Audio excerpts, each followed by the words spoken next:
दोस्तों पिछले साल आरसीबी ने आईपीएल हिस्ट्री की अपनी पहली ट्रॉफी जीती थी। 17 साल के बाद ऐसा हुआ था। लेकिन इस साल यानी कि लगातार दूसरे साल आरसीबी की टीम दूसरी ट्रॉफी जीत चुकी है। और अब प्लेयर्स के अंदर थोड़ा सा बिलीफ तो आ गया होगा कि अगर 2 साल में दो आ सकती हैं तो तीसरे साल में तीसरी भी आ सकती है। तो आज टॉपिक ऑफ डिस्कशन यही रहने वाला है कि क्या आरसीबी अगले साल एक और ट्रॉफी जीत सकती है, और अगर ऐसा नहीं होता है तो कौन सी टीम होगी जो कि आरसीबी को उनकी तीसरी ट्रॉफी जीतने से रोक सकती है। यानी कि इन शॉर्ट हम इस साल की सारी टीम्स का एक छोटा सा एनालिसिस करेंगे और जानने की कोशिश करेंगे कि अगले साल टीमों में क्या चेंजेस हो सकते हैं, कौन से प्लेयर्स बाहर जा सकते हैं, क्या रिप्लेसमेंट्स आ सकते हैं। इसी के अराउंड डिस्कशन करने की कोशिश करेंगे। आप भी सारी टीमों का डिस्कशन देखिएगा और आपके क्या सजेशन है हमें कमेंट सेक्शन में बताइएगा। डिस्कशन में इन्वॉल्व हो चुके हैं प्रवीण भाई, जिन्हें आप सब जानते होंगे। क्या हाल है प्रवीण भाई? बढ़िया यार, डूइंग गुड। और आपका जो सवाल था कि टीम के पास कॉन्फिडेंस भी होगा कि 2 सीजन आ गया है, तीसरा भी आ सकता है। अगर जितेश की माने तो 5 सीजन लगातार जीत सकते हैं। तो उन पे भी बात करेंगे कि आरसीबी में जिस बदलाव की जरूरत है वो क्या है, and why that is Jitesh Sharma के पॉडकास्ट। बट हाँ, ये बहुत एक्साइटिंग वीडियो होने वाला है क्योंकि ठीक है, ये साल तो खत्म हो गया बट बहुत सारी ऐसी भी टीमें हैं जिन्हें मेजर ओवरहॉल की जरूरत है। तो वो सारी चीजें आज डिस्कस करेंगे। तो इससे पहले प्रवीण भाई हम एक एक करके टीम्स उठाएं, यहीं से शुरू करते हैं। Do you think hattrick of trophies आ रही है नेक्स्ट ईयर? वेरी इजीली भाई।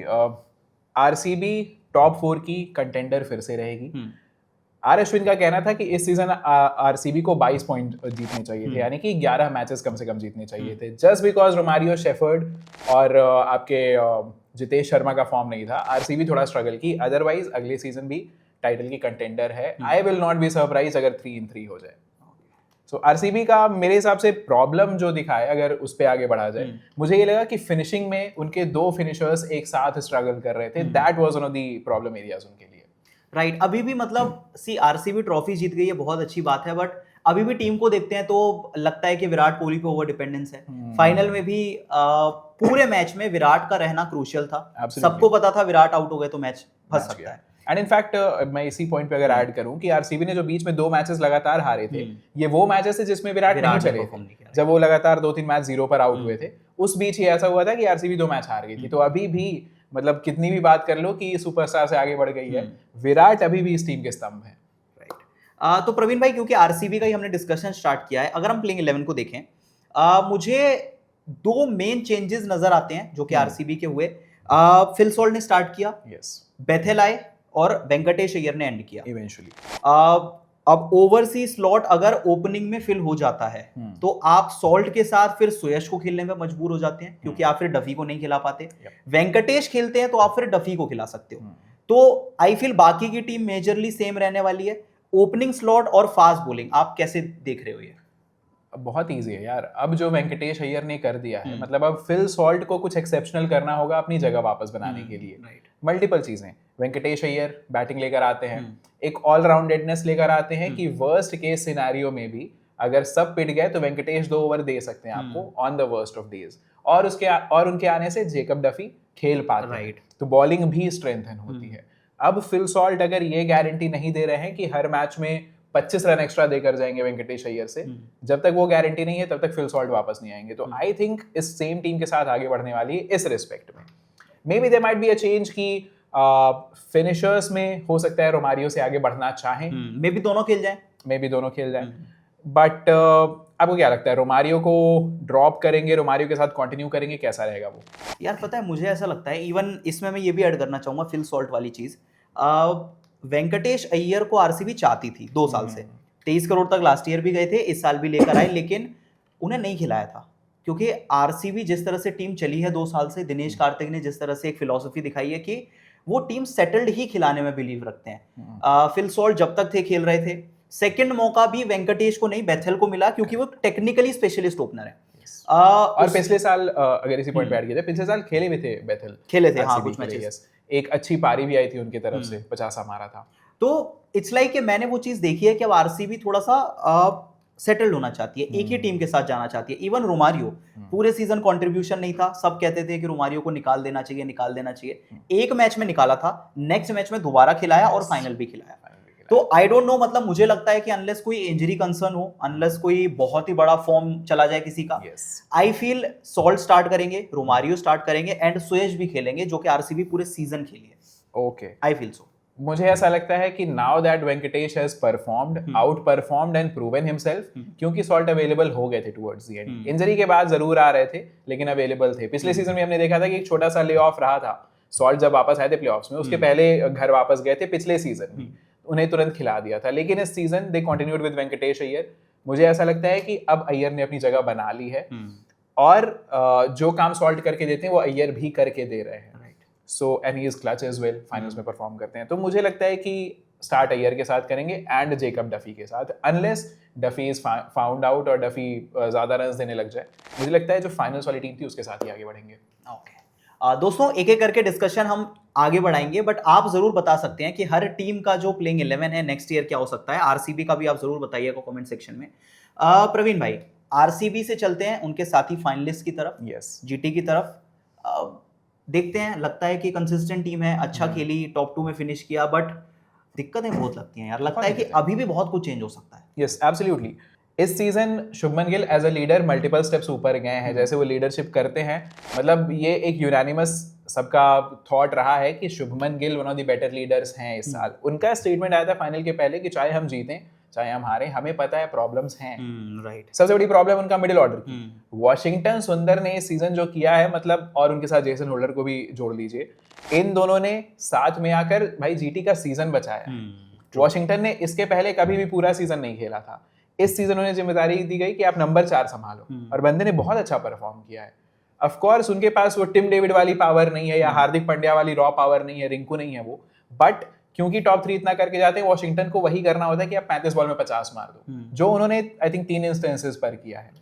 तो yes, they will need someone along side Washington सुंदर, और उन्हें डेथ ओवर्स में भी अपने लिए एक कोई ऐसा पेसर चाहिए जो डेथ ओवर्स संभाल सके। तो मेरे लिए 2 मेजर एरियाज हैं उनके लिए कंसर्न।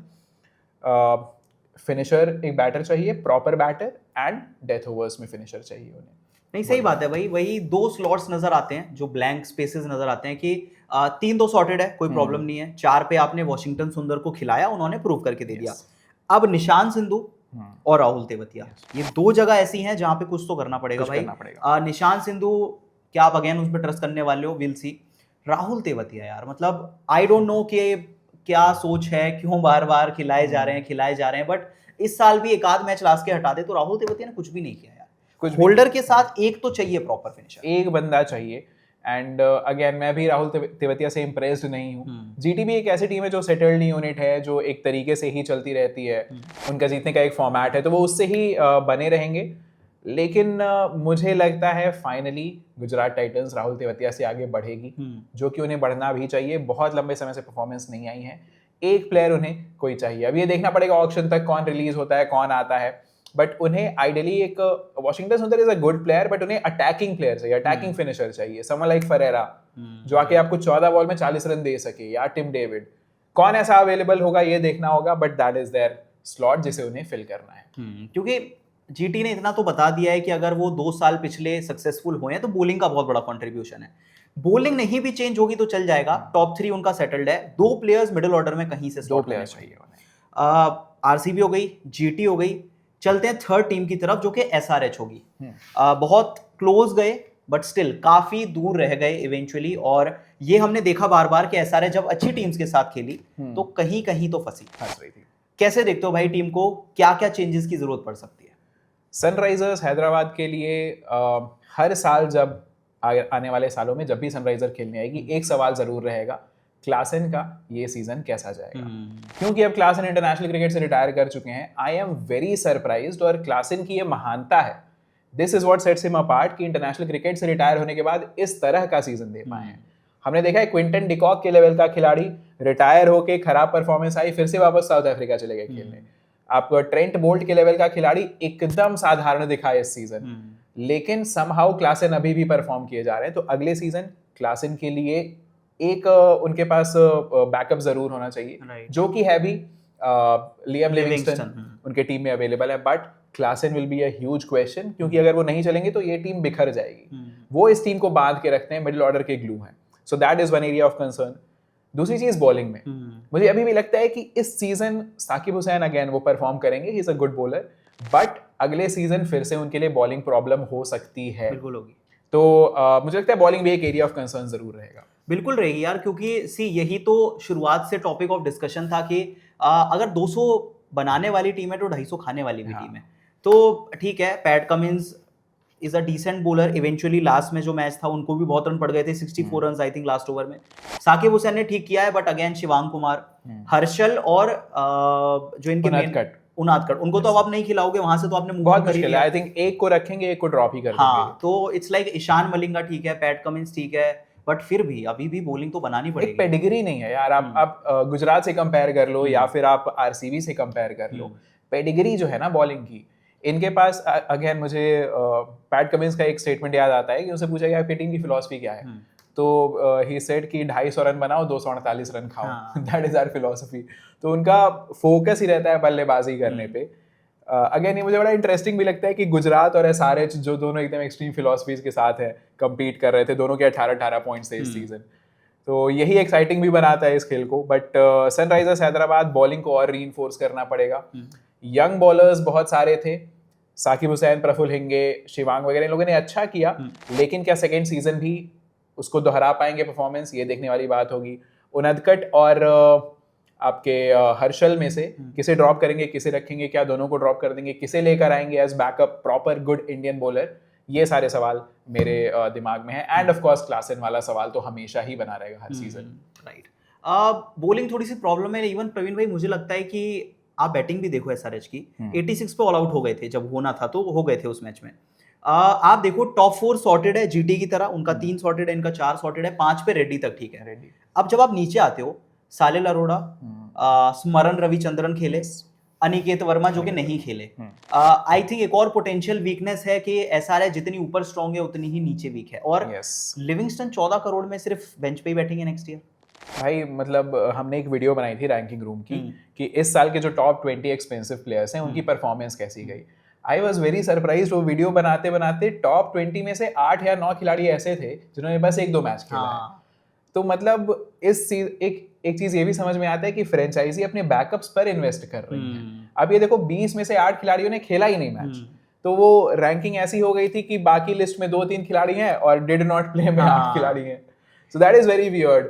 लियम लिविंगस्टन को सिर्फ एज अ बैकअप रखा हुआ है और मे बी उन्हें ड्रॉप करके उन्हें छोड़ के फिर से सस्ते में ले सकते हैं। हो सकता है। इवन ये भी होता है ना प्रवीण भाई के मिनी ऑक्शन में तो यही होता है कि कोई महंगा नहीं मिला तो सस्ते को महंगा बना के खरीद लिया, क्योंकि अवेलेबल ही नहीं थे ना प्लेयर्स। आपको जो मिला आपने ले लिया, बाद में पता चला कि जरूरत ही नहीं थी। बट हाँ, एसआरएच में मेनली जो लोअर मिडिल ऑर्डर है और जो बॉलिंग है वो थोड़ी सी एक पोटेंशियल वीकनेस है जिसको ठीक करना होगा। ठीक करना ही होगा। एक और ऐसी टीम राजस्थान रॉयल्स, जो काफी क्लोज पहुंचे लेकिन लास्ट में वो फाइनल तक नहीं पहुंच पाए, टॉप 2 तक नहीं पहुंच पाए। प्रवीण भाई एक्चुअली आप जब इस बात से आगे बढ़ो तो बहुत ही प्यारी लाइन पढ़ी थी मैंने इस पे राजस्थान के लिए कि मैं उस सीढ़ी से फिसला जिसके बाद छत था। हाँ ट्रू। ये किसकी पंक्ति है ये मैं भूल रहा हूँ, अगर आपको पता है तो कमेंट सेक्शन में जरूर बताइएगा। और इनके साथ हमेशा ऐसे होता है, हमेशा ऐसे होता है। और यार जेन्युइनली दुख हुआ वैभव सूर्यवंशी के लिए कि एक बच्चा अकेले एक टीम को कैसे खींच सकता है आपका प्लेऑफ्स तक। ऑलमोस्ट फाइनल में पहुंचा दिया था उसने। Hard broke for Vaibhav Suryavanshi. लेकिन हाँ, वैभव सूर्यवंशी को अगर हटा दो तो ये टीम में बहुत सारी प्रॉब्लम्स थी। अब स्टार्ट कीजिए, आप कहाँ से शुरू किया जाए इनकी कॉन्वर्सेशन? यार आई फील, मुझे ये भी लगता है प्रवीण भाई कि जो इस टीम के पास स्ट्रेंथ है उस तरह से ये टीम खेली ही नहीं। मतलब आप देखो रियान पराग का जो लास्ट ईयर का सीजन था और इस साल का सीजन था, मतलब बहुत बड़ा फर्क था। लास्ट ईयर उन्होंने रन्स किए थे, अच्छे एटीट्यूड के साथ खेल रहे थे। इस साल I don't know, Riyan Parag just एक नॉर्मल प्लेयर की तरह लग रहे थे। ऐसा लग ही नहीं रहा था कि ये कैप्टन है राजस्थान रॉयल्स का। इवन शिमरन हेटमायर जैसा प्लेयर अगर आपके लिए परफॉर्म नहीं करेगा तो फिर आई डोंट नो फिर आप क्या ही कर सकते हो। टीम तो आपने सही बनाई थी, शिमरन हेटमायर ने रन नहीं बनाए, रियान पराग ने रन नहीं बनाए, ध्रुव जुरेल, मुझे अभी भी लगता है कि जिस तरह से पूरी टीम का स्ट्रक्चर है उनके पास वो फ्रीडम है कि वो जिस तरह से खेलते हैं थोड़ा कम स्ट्राइक रेट के साथ भी चल जाएगा। जरूरत है भाई, फ्रीडम एक तो होना चाहिए, जरूरत है क्योंकि आपके कोई तो रन बनाना चाहिए। अगर वैभव, यशस्वी का सीजन अच्छा नहीं गया बहुत, अगर वैभव आउट हो गया रन कौन बनाएगा? जुरेल ने 500 550 रन बनाए हैं at 150-155 strike rate which is acceptable. अगर जुरेल के पास नंबर 5 पे कोई होता सपोर्ट करने के लिए तो उसके पास वो स्किल है कि वो उस 155 को 170 ले जा सकते थे। तो यही जो मिडिल ऑर्डर की वीकनेस थी उस वजह से जुरेल भी अफेक्ट हुए। सो दे नीड समवन, उन्हें सॉलिड बैटर्स की जरूरत है नंबर 5 नंबर 6 पर, ऐसे बैटर्स हैं जो रन बना कर दें। इवन प्रवीण भाई मुझे लगता है कि सैम करन अगर आ जाएंगे नेक्स्ट ईयर तो बहुत बड़ा रोल प्ले करेंगे, क्योंकि आर्चर ने अच्छी बॉलिंग की है, बर्गर ने साथ दिया है, रवि बिश्नोई टीम के पास थे बट उन्हें बहुत जल्दी उनसे भरोसा उठ गया। 10 मैच में 11 विकेट, सीजन अच्छा नहीं गया, 10 उसके बाद उनको दोबारा कभी मौका नहीं दिया गया। Tushar Deshpande, Brijesh, I mean decent bowling है। सैम करन आ जाएंगे तो थोड़ी सी स्ट्रांग हो जाएगी। मुझे अभी भी लगता है कि राजस्थान अगर सेम टीम भी खिलाए बट प्लेयर्स फॉर्म में रहते हैं तो ये टीम अच्छा करेगी, कर सकती है। लेकिन मैं अभी भी चाहूंगा नंबर 5 में शिमरन हेटमायर, मतलब मुझे थोड़े इफी लगते हैं। मुझे शिमरन हेटमायर से बहुत कॉन्फिडेंस नहीं आता है कि ये बंदा आया है तो करके जाएगा, जो मुझे ट्रिस्टन स्टब्स से आता है, जो मुझे टिम डेविड से आता है, या फिर हार्दिक पांड्या, पोलार्ड, रसल, इन लोगों से रहा है। तो शिमरन हेटमायर थोड़े हिट एंड मिस खिलाड़ी हैं। एक कोई रिलायबल प्लेयर चाहिए ताकि ध्रुव जुरेल की जिम्मेदारी कम हो और नंबर 3 पे भी रन बनना शुरू हो। And of course Riyan Parag will come good यार। Riyan Parag is too good a batter कि आप लगातार सीजन दर सीजन फेल होते जाएं। तो हाँ, श्योर, मे बी अगले साल इसी टीम के साथ 4 के जगह पे ये लोग 1 या 2 पे फिनिश करें, हो सकते हैं। अच्छा, बड़ी इंटरेस्टिंग सी बात है कि जो 4 टीम की हमने बात की है, चारों में ऑलमोस्ट आरसीबी को हटा दें, सिमिलर सी प्रॉब्लम है। टॉप ऑर्डर अच्छा है, थोड़ा सा नीचे कमजोर है, और फिर बॉलिंग में भी 50-50 सा है। एक्चुअली इस पे मुझे ये लगता है कि जब टीमें बढ़ी हैं तो आपका टैलेंट डाइल्यूट हो गया है। राइट। और मैं जब छोटा था, जब हम देखते थे कि इस टीम में ये प्रॉब्लम है, इस टीम में ये प्रॉब्लम, जब ये होता था तो मुझे ये लगता था कि भाई इतनी प्रॉब्लम्स से जीतेंगे कैसे, राइट? आप अपने प्रॉब्लम्स को कैसे छुपाओगे? लेकिन यहाँ पे टैलेंट इतना डाइल्यूटेड है, 8 से 10 टीम जब से आप गए हो, हर टीम में आप देखोगे RCB is the only team जिसके पास प्रॉब्लम्स नहीं है, राइट। हर टीम में आपको प्रॉब्लम्स दिख जाएंगे, ग्लेयरिंग इश्यूज दिख जाएंगे, लेकिन उसके बावजूद Gujarat titans back to back 2 season 18 point जीत के गई है। 5 में से 4 सीजन वो क्वालिफाई किए हैं, 3 बार फाइनल्स खेल चुके हैं। भाई प्रॉब्लम्स के बीच में वो लोग आते हैं, हर सीजन कमाल कर जाते हैं। तो इश्यूज सबके बने रहेंगे क्योंकि डाइल्यूटेड हो गया talent, is what I am trying to say. Right.